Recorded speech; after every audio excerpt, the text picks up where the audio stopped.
ছেড়ে দিল, এই মাত্র গ্যারেজ গাড়ি ছাড়ে দিল আপনার মডার্ন মোড় থেকে। ছাত্র জনতার কাছ থেকে রোড অবরোধ উঠায় নেওয়ার পর প্রশাসন এবং ছাত্র জনতা মিলে কিছুক্ষণের মধ্যেই রোড ছেড়ে এখন কিছু মোটামুটি গাড়ি আপনার চলমান হচ্ছে। আপনারা দেখতে পাচ্ছেন প্রায় 2 থেকে 3 ঘন্টা পর মডার্ন মোড় থেকে গাড়ি ছাড়লো আপনার হচ্ছে মিঠাপুকুর ঢাকা রোডে, সটিবাড়ি রোডে আর কি। আপনারা দেখতে পাচ্ছেন প্রায় আপনারা দেখতে পাচ্ছেন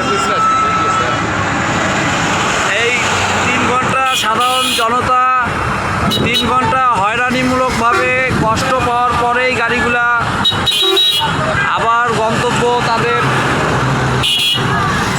তাদের গন্তব্যস্থানে যাওয়ার সুফল অর্জন। এই যে আমরাও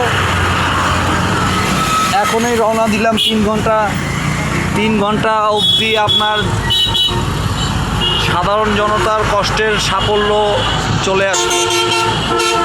আপনারা দেখতে পাচ্ছেন গাড়িগুলা কিছুক্ষণের মধ্যেই ছাড়লো। আমরা আপনাদেরকে সরাসরি লাইভ দেখানোর চেষ্টা করতেছি, আপনারা আমাদের সঙ্গেই থাকুন। অনেক কষ্টের পরে 3 ঘন্টা যাবত এই মডার্ন মোড় জ্যাম অবস্থায় ছিল, এখন মোটামুটি স্বাভাবিক হয়ে গেছে। না না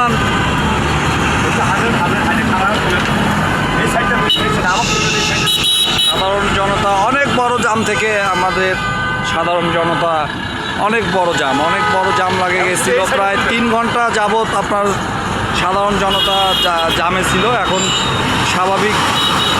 স্বাভাবিক গন্তব্যে সবাই মানে রওনা দিচ্ছে আর কি। ভালো থাকবেন সবাই, আমাদের লাইক কমেন্ট শেয়ার আমাদের সঙ্গেই থাকুন। সবসময় আমরা বাস্তব লাইভটাই তুলে ধরার চেষ্টা করি। সবাই আমাদের সঙ্গে থাকুন, লাইভ কমেন্ট বেশি করে করবেন। আল্লাহ হাফেজ।